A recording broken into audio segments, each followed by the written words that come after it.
આપણે છેલ્લા વિડીયોમાં જોયું સ્લાઇડ મિસઅન્ડરસ્ટેન્ડિંગનું પેજ 1. તો હવે આપણે ભણીએ પેજ 2. તો let's start. I was just about halfway there when a rather startling thing. Let's study. Sudden and surprising thing. I was just about halfway there when a rather surprising thing happened. I found I was being licked on the back of the neck by a dog. Of course, if you are a dog owner, you will say, what is startling about that? I quite agree. But it just so happened that I had not taken my dog with me. Okay.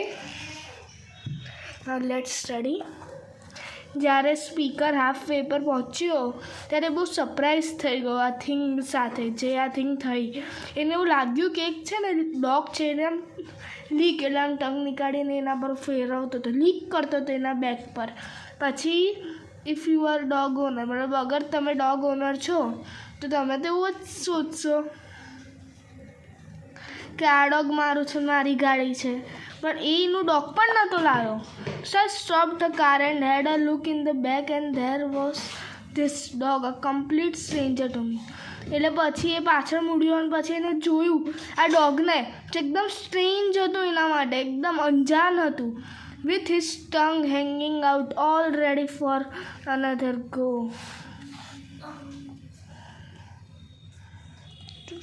Okay, કશું કરવા માટે okay. સો હવે વાત છે એને છે ને એની car stop કરી, ભાઈ પાછળ જોયું તો પાછળ ખબર પડી કે એક ડોગ છે એકદમ અજાણ છે એના માટે અને એની ટંગ બહાર નીકળી રહી છે કશું કરવા માટે. And I said hello whose doggy are you. કેવો માણસ છે તમે લોકો hello whose doggy are you. But he did not answer. Then I saw he had got his name on collar. મતલબ પછી એને જોયું કે એના કોલર પર એક નામ છે આર્થર, એવું એને ખબર પડી ગઈ. હવે pretty silly name for dog. मतलब एकदम silly name છે I must say. And there was the address of farm on the other side of the town.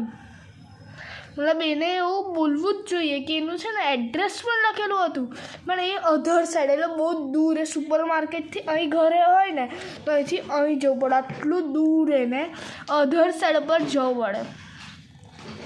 You know about 7 miles back in the wrong direction. અહીંયા હોય તો ભાઈ એને 7 miles પાછું જવું પડશે એકદમ ઉલટી ડાયરેક્શનમાં. While of course I saw what had happened, it was entirely my fault for not locking the car up. એ પછી એને ખબર પડી કે એની જ ગલતી હતી, એની જ મિસ્ટેક હતી કે એને કાર લોક કેમ ના કરી. એને બહુ અફસોસ થયો. But none of us does it here.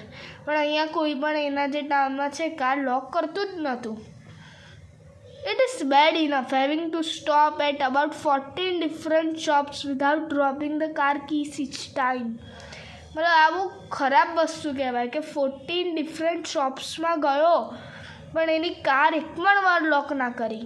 And what head happened was that whoever owned the dog had got fed up with taking him around and had put him in car to wait. એટલે પછી જે એનો ડોગનો માલિક છે બિચારો કંટાળી ગયો હતો એનાથી, એટલે એને એની જ જે સ્પીકર છે એની કારમાં ડોગને મૂકી દીધું જેનાથી એ થોડુંક શાંત થાય અને કારમાં વેઇટ કરે. તો હવે આગળનું વાંચીએ. Only of course they had put him in my car and not theirs. એવું થઈ પણ શકે કે એમને એમની ગાડીમાં મૂક્યું હોય કે એમની મારી ગાડી મૂક્યું. And I could not quite decide what to do about it. For one thing I was suppose to be back with the fish and 1 o'clock. મતલબ એને ઘરે 1 o'clock તક ફિશ લઈને પાછળ જવું. But and if I took the dog whom he would not get on terribly well with my dog. મતલબ પછી બહુ સારું બિહેવ નહીં કરે, એ બધી વચ્ચે ઝઘડા થશે મારા અને એના ડોગ વચ્ચે. On the other hand, if I took him back and handed him in the police station, there would be all those forms. મતલબ આવું બધા ફોર્મ્સ બધું ભરવું પડશે પોલીસ સ્ટેશનમાં ગયો તો ફિલ કરવું પડશે. એન્ડ એફિડેવિટ્સ कैसे वर्ड है यार रिटर्न स्टेटमेंट मतलब આ બધું ઓફિશિયલી સ્ટેટમેન્ટ હોય આવું બધું કરવું પડશે ટુ સ્વેર આવું એન્ડ ઓલ ધેટ એટલે એને આવું ઝંઝટ પણ નથી જ જોઈતી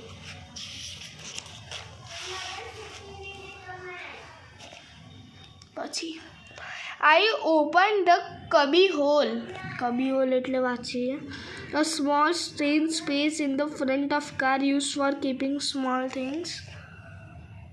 See if I had got any chewing gum to help me think and I had not. એને કબી હોલ મતલબ અહીં ગાડીની આગળ ના પડ્યું હોય આવું કશું હોલ જેવું હોય આમ આપણે ખોલવું પડે તેમાં કોઈ ચિંગમ વિંગમ પડી હોય જેનાથી એને કંઈ વિચાર આવે કેવો માણસ છે એટલે એને ખોલ્યું પણ ચિંગમ હતી જ નહીં what I had got was rather nice women's handbag એને કોઈ વુમેનનું હેન્ડબેગ મળી ગયું જો અહીં પડ્યું છે that I had never seen in my life before એટલે એને આખી જિંદગીમાં આવું કંઈ જોયું જ નહોતું with all the usual objects in it practically everything but chewing gum પણ નથી but this time I needed it વર્સ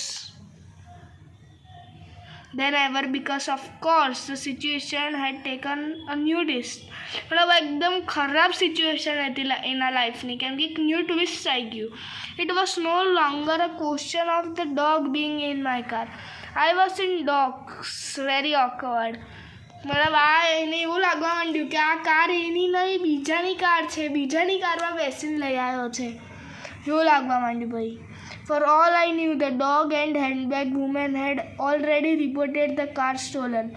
I mean, I could see myself being in police station under quite, and between you and me, it took quite a bit of courage to turn around and go back, but it was the only thing to do. मतलब એને એવું લાગવા માંડ્યું કે જે report હશે police સ્ટેશનમાં એને કરી દીધી હશે મિસિંગ કારની અને બહુ જ અલગ અલગ સર્કમસ્ટેન્સીસ યુ અને મીમાં થશે પછી કરે જ જોઈશે એને પાછું જવા માટે અને આવું બધું કરવા માટે So I went back and I drove very slowly up and down High Street looking for my car MP M675 अब जो रियल गाड़ी नंबर હતો MP M675 માટે એકદમ સ્લોલી ગયો ડાઉન ધ હાઈ સ્ટ્રીટ અને બધું ગોતવા માંડ્યો Nothing heaps of little black cars but not mine मतलब એની કાર જ ના મળી and it crossed my mind for a minute that perhaps I ought to go and report a stolen car ભાઈ એને માઇન્ડમાં વિચાર આવવા માંડ્યો આ બધું કે એક સ્ટોલન કારની મેં રિપોર્ટ જ ના લખાઈ દઉં Then I thought on the whole perhaps not looks a bit fishy seeming dishonest and false okay